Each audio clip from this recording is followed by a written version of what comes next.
Bonjour Sandoline, comment tu vas? Bonjour, ça va et toi? Bah écoute, ça va pas trop mal, ça va mieux, tu vois. J'ai Ouais, un peu le rhume qui passe. Et écoute, je suis vraiment contente de faire ta connaissance aujourd'hui parce que bah, c'est la première fois qu'on se voit, voilà, pour de enfin, vrai. pour de Enfin, vrai, en visu. en visio interposée. Mhm. Et en fait, alors pourquoi je suis vraiment contente de te rencontrer aujourd'hui? Parce que Dis-moi. quand j'avais commencé à, tu vois, à élaborer cette idée donc de l'événement Le Monde en Rose qui a lieu samedi 15 et dimanche 16 octobre, j'avais demandé à ma communauté bah, qui sont les tarologues, les personnes que vous aimeriez accueillir sur l'événement, qui est-ce que vous aimez bien, voilà, dans notre petit monde finalement des tarologues, parce que bah, je connais pas tout le monde. Et Sandoline, Ah ouais, tout le monde voulait Sandoline. carrément. Mais oui, Voilà, ça c'est fait. et maintenant que j'ai appris à te connaître un petit peu, bah, je comprends pourquoi. Oh Parce là que, là, arrête. bah non, mais écoute, effectivement, je pense qu'avec toi, voilà, on a plutôt affaire à. Alors, je pense notamment à ton groupe Facebook, hein, Ouais, dont la référence sera placée sous cette vidéo, messieurs, dames, d'accord. qui est plein ben, de bons conseils, de personnes chaleureuses, de beaucoup de bienveillance. Et je sais que c'est dû aussi en partie aux personnes bah, qui sont les chefs d'orchestre finalement de ces Ouais. groupes. Et Mhm. puis j'ai pu découvrir aussi tes créations dans ta boutique Etsy. Mhm. Et donc, voilà, Sandoline, une belle personne dont j'ai pas Merci encore fait beaucoup. tout le tour d'ailleurs. Merci beaucoup. Bah, c'est tout réciproque pareil. Moi, je suis super contente de te connaître aussi. Alors du Tout coup, pareil. est-ce que tu peux nous dire, Sandoline, bah, finalement, comment le tarot est rentré dans ta vie, le tarot et ou les cartes, Ouais. et quelle place elles prennent finalement ces cartes aujourd'hui dans ta vie? T'as deux petites heures devant toi ou comment ça se passe? C'est bon, je pense pas que ce soit un chemin atypique, hein, c'est suite à un gros burn-out, mais plus. Et j'avais une thérapeute, du coup, qui n'est pas commune, on peut le dire. D'ailleurs, son titre, c'est maître praticien PNL, donc c'est pas vraiment une thérapeute, mais elle a plein de cordes à son arc. Et un jour, elle me sort une carte de tarot, donc celle qui correspond à mon chemin de vie, donc la roue de fortune. Je ne connaissais pas. Et elle me dit, qu'est-ce que tu observes dans cette carte? Donc j'observe, puis elle note, tu vois. Puis au début, des trucs basiques. Hein, bon, bah, il y a une roue, il y a des personnages dessus, et puis je me penche un peu plus. Il y a une manivelle, il y a, bah, tiens, il y a un machin qui va pas jusqu'au bout, là, de la roue, et puis voilà, tout plein de trucs comme ça. Et elle me dit, ben voilà, ce que tu as observé, ça veut dire ça. Et moi, j'étais sur le cul, en fait. Ça correspondait pleinement à ce que j'étais en train de vivre. Donc, OK. Donc, je suis rentrée chez moi, je me suis intéressée, j'ai acheté mon premier tarot. Je voulais un tarot de Marseille, parce que du coup, j'étais là-dessus. Mais comme beaucoup, le visuel me plaisait pas trop. Et j'ai trouvé le tarot noir. Donc, j'ai acheté le tarot noir. Et du coup, j'ai commencé à tirer les cartes et je me suis dit, quand tu commences à voir les mineurs, tu sais, surtout que le livret, il n'y avait rien dedans, donc à part les photos des cartes, donc j'ai pas compris. Mais du coup, voilà, j'ai un peu. J'étais sur des groupes Facebook d'apprentissage, donc voilà, on m'a dit, tu peux prendre le Rider-Waite. Sinon, un Rider-Waite, tu verras les images, ça parle, machin et tout. Donc, j'achète mon premier tarot Rider-Waite, Histoire de sorcière, de Hélène Ducamp. Et du coup, je commence à tirer, mais à l'intuitif complet. Et je n'ai jamais tiré pour moi, en fait. Je commence sur le groupe, vu que c'était un groupe d'apprentissage, je propose des tirages et je tire. Et du coup, à chaque fois, ça tombe juste. Donc, bon, cool.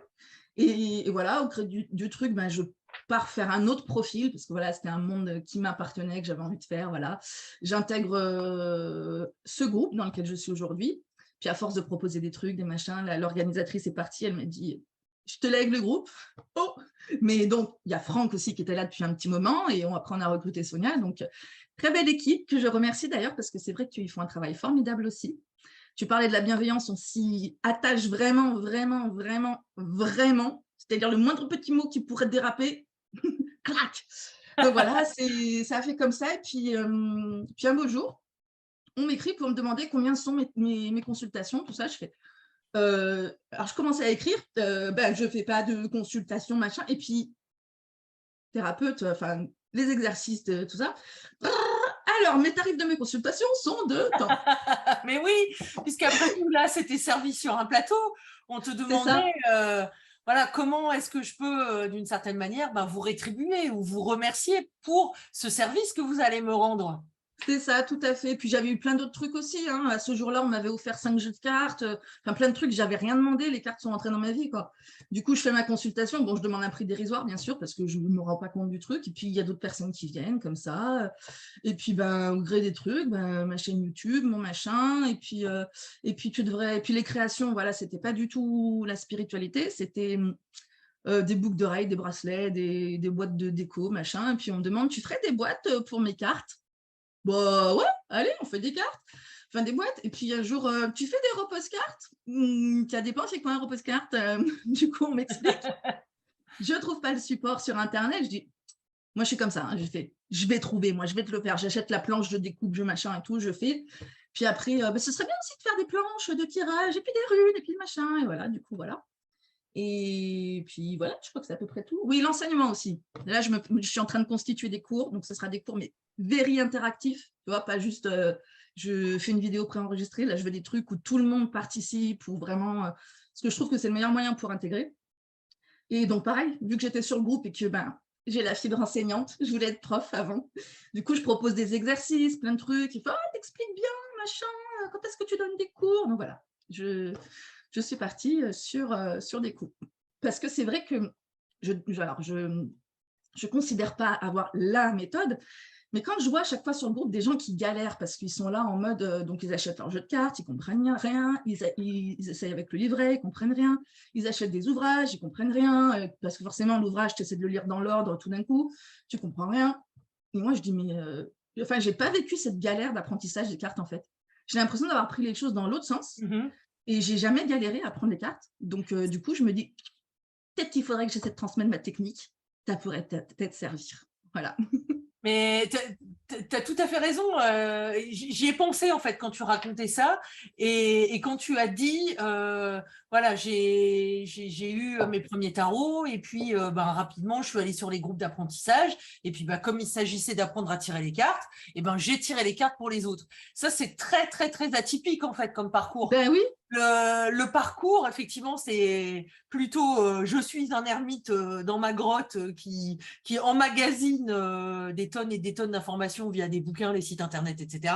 Je tire beaucoup les cartes pour moi ou finalement, je me pose aussi tout un tas de questions en me disant oui, mais c'est pour moi, alors du coup, j'influence, je ne suis pas honnête dans mon analyse puisque je tire les cartes pour moi, etc. etc.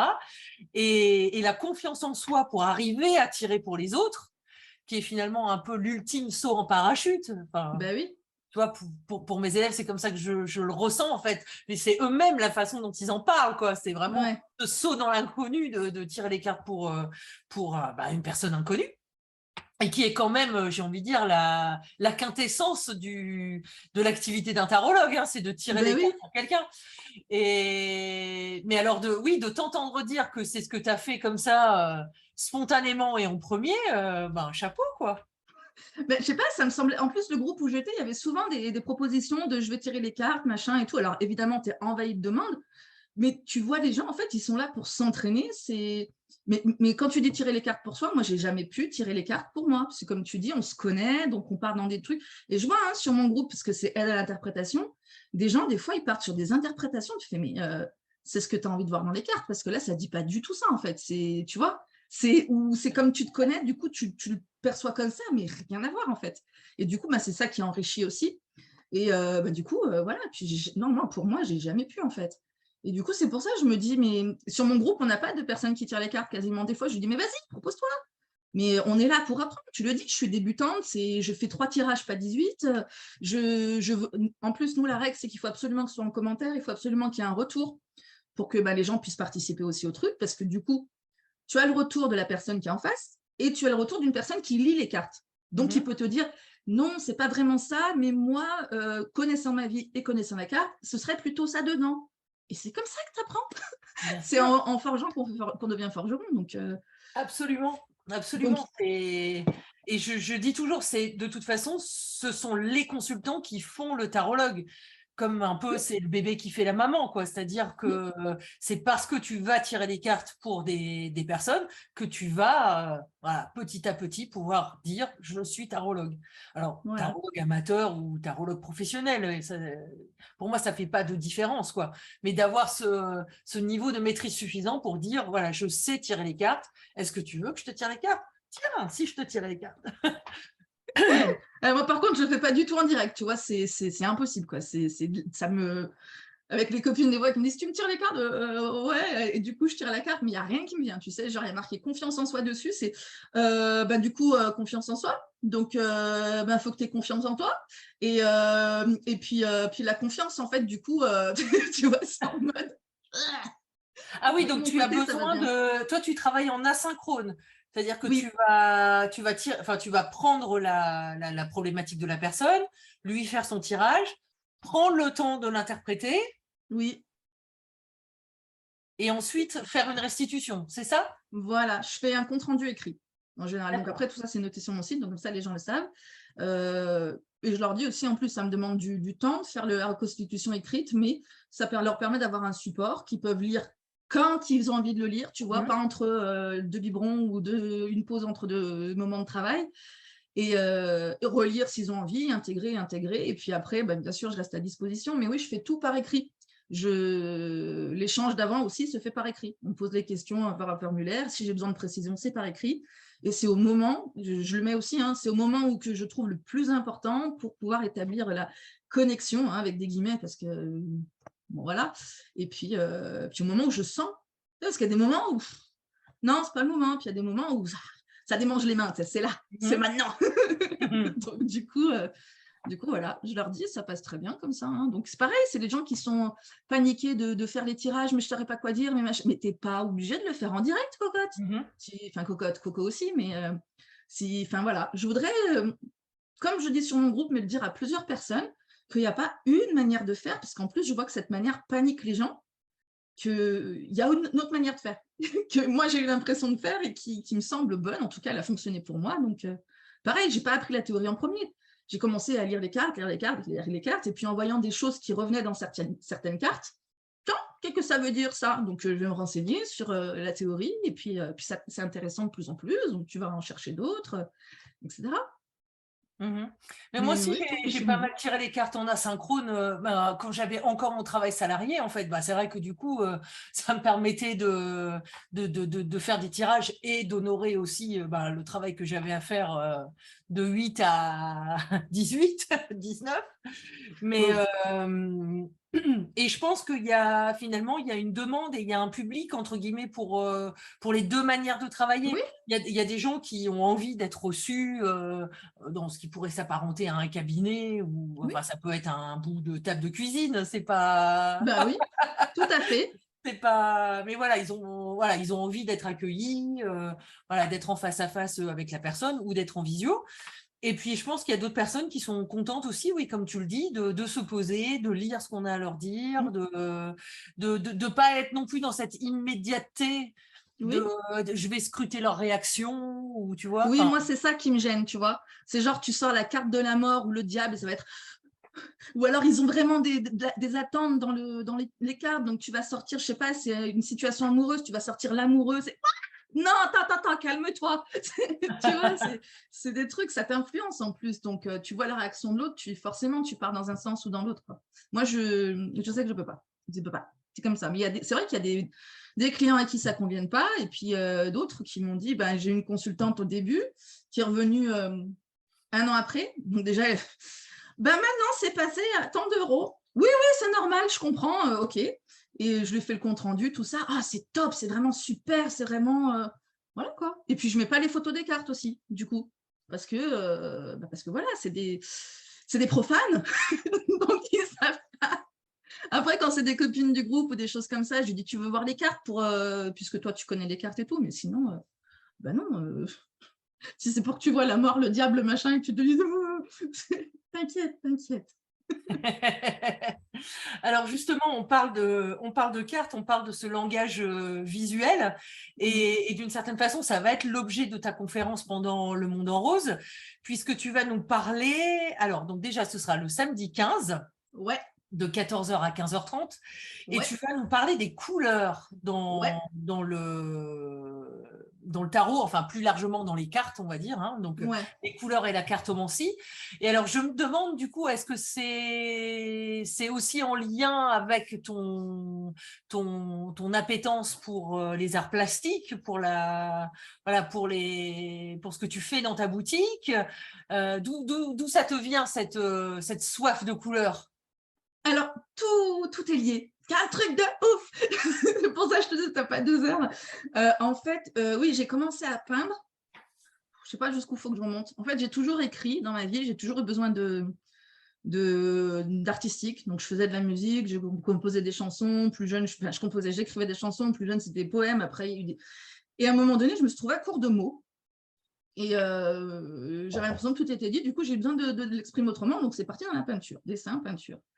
Et quand j'ai commencé, au début de mon burn-out, là, au début de mon arrêt de maladie, quand je commençais à sentir que je n'arriverais pas à retourner au travail, je cherchais une reconversion. Donc, du coup, je suis allée du côté des thérapies douces. Puis, je cherchais. Et puis, on m'avait dit, art thérapeute, ça pourrait être pas mal. Ouais, mais je trouve que c'est trop inscrit dans un parcours clinique, tout ça. Et je fais des recherches et là, je tombe sur chromothérapeute. Je fais, oh purée, ah ouais, c'est ça le truc. Du coup, je fais ma formation avec un gars très, très, très compétent qui s'appelle Bernard Ciccarello, bref, dans le sud, et un physicien en fait. Donc, du coup, qui nous explique plein de trucs parce que la chromothérapie, c'est le soin par la lumière colorée.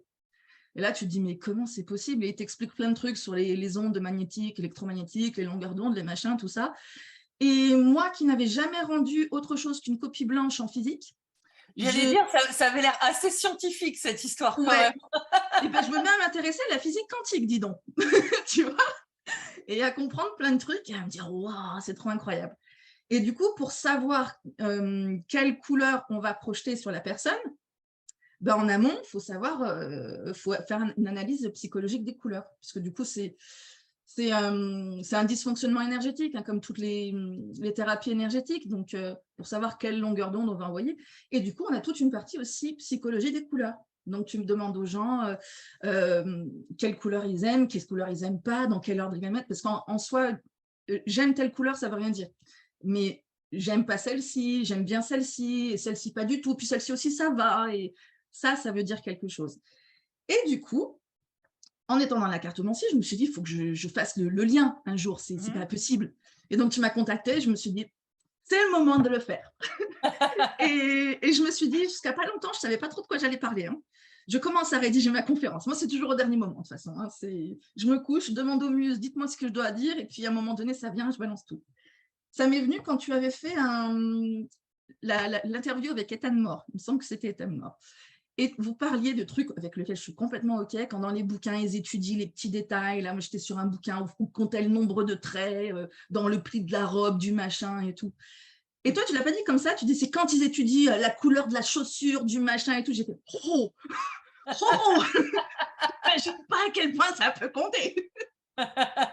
Du coup, depuis, je m'amuse avec Photoshop à changer les couleurs des chaussures ou d'autres détails ou machin. Et du coup, la conférence va partir là-dessus. Voilà. Bon, tu peux nous en dire un mot de plus ou pas encore? Ben, je vais montrer, en fait, là, je vais expliquer un peu la psychologie des couleurs par rapport à plein de trucs. Je vais parler aussi de petits exemples de comment, parce qu'on sait certaines choses, mais ce n'est pas sorti comme ça d'un chapeau de magicien. C'est des études et des études pour savoir que. Donc, je vais en parler déjà. Je vais donner des petits exemples qui devraient faire oh, voilà. Et du coup, je pense que je vais montrer des cartes avec par exemple, la couleur de la chaussure différente avec l'original. Quel est votre ressenti sur les deux cartes? Bon, j'espère qu'on ne va pas me dire voilà, mais je vais montrer qu'en fait, il y a certaines choses qui peuvent être vachement influencer alors que c'est pourtant un détail, quoi.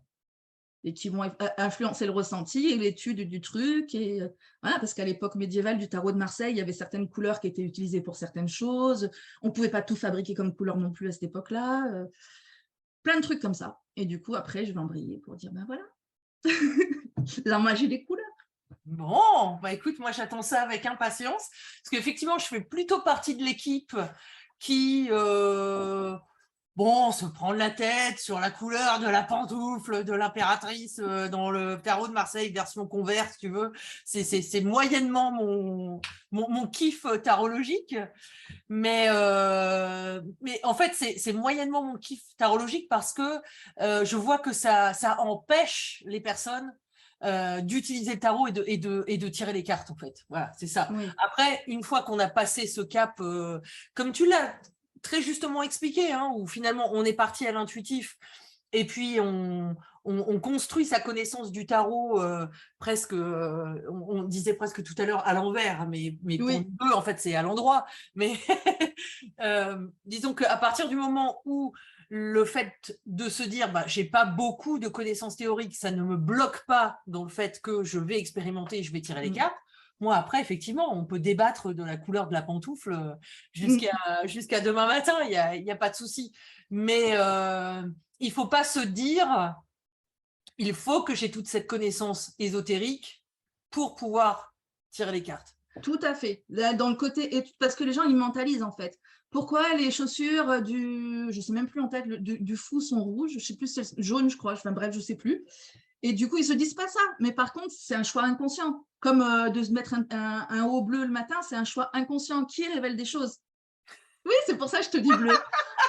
Mais inconsciemment, pour montrer que inconsciemment, si les chaussures du fou sont bleues, enfin moi personnellement, c'est un détail qui me choque et c'est pas du tout la même impression. Et ensuite, on pourra déboucher effectivement sur, voyez, vous l'avez pas analysé que les chaussures sont bleues au lieu d'être rouges, jaunes ou je sais pas quoi, mais ça vous a fait un effet particulier. Comme quoi, il n'y a pas forcément besoin de la théorie aussi. Parce que de toute façon, tout ça, les choix de couleurs, c'est inconscient. Est-ce que tu serais capable de me dire pourquoi tu as mis un haut bleu ce matin? Bah, parce qu'il était propre. Voilà. Non, mais voilà, tu vois. C'est des couleurs que je pense qui n'ont pas été choisies forcément de manière consciente par la personne qui a pu dessiner le tarot de Marseille. Quoique, parce que des fois, il y a des trucs qui sont tellement réfléchis dans le tarot de Marseille, tu te dis, truc de fou. Mais même si c'est pas réfléchi, toi, à un moment donné, j'analysais les coloriages de certaines personnes pour faire un bilan chromatique derrière. Tu vois? Alors, pas un coloriage genre un paysage, parce que si tu fais la nature verte, le soleil jaune et le ciel bleu, ça veut rien dire, clairement. Bah, tout le monde va faire ça. Voilà. Mais un mandala, par exemple, pourquoi tu choisis telle couleur, pourquoi tu choisis pas telle couleur, machin, je faisais un bilan chromatique et les gens étaient là, ah ouais, bah c'est ça, ben oui. J'espère bien que c'est ça, quand même. Et voilà, c'est très significatif en tout cas. Bon, eh bien écoute, donc on va découvrir ce monde des couleurs appliquées à la tauromancie, donc avec toi samedi 15, de 14h à 15h30, et j'ai vraiment hâte de te retrouver à ce moment-là, Sandeline. Ouais, moi aussi, ça va être chouette. À bientôt. À bientôt. Ciao.